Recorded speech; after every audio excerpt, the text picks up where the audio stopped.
আসসালামু আলাইকুম, সবাই কেমন আছো বন্ধুরা? আজকে চিংড়ি মাছ দিয়ে চিচিঙ্গা এবং কাঁঠালের বিচি দিয়ে রান্না করব।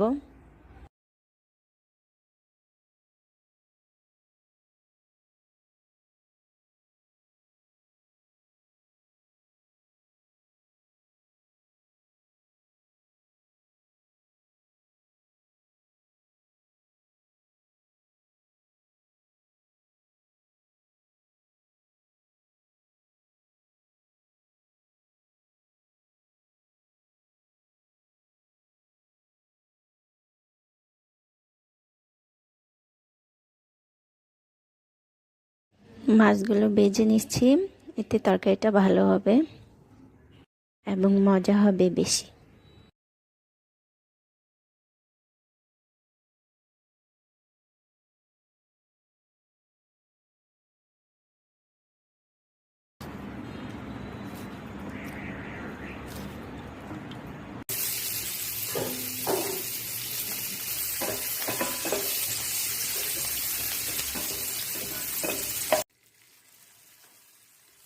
আমি পেঁয়াজের মধ্যে প্রয়োজনীয় সব মশলাগুলো পরিমাণ মতো দিয়ে ঝোলটা কষিয়ে নিচ্ছি। ঝোল কষিয়ে আমি অন্য পাতিলায় ঢেলে নিব আমার সুবিধার জন্য।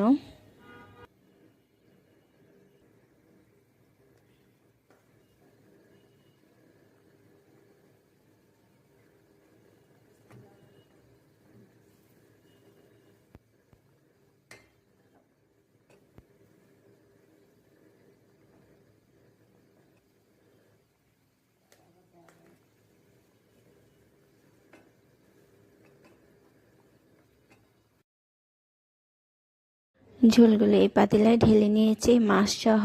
এখন ভালো করে কষিয়ে তরকারিটা দিয়ে দেব।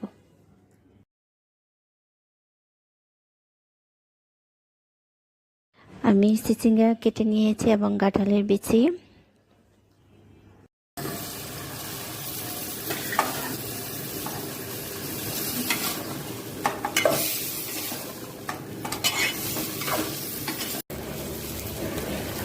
হয়ে গেল আমার কাঁঠালের বিচি আর চিচিঙ্গার মজাদার তরকারি। আর সবাইকে ধন্যবাদ ভিডিওটি দেখার জন্য বন্ধুরা।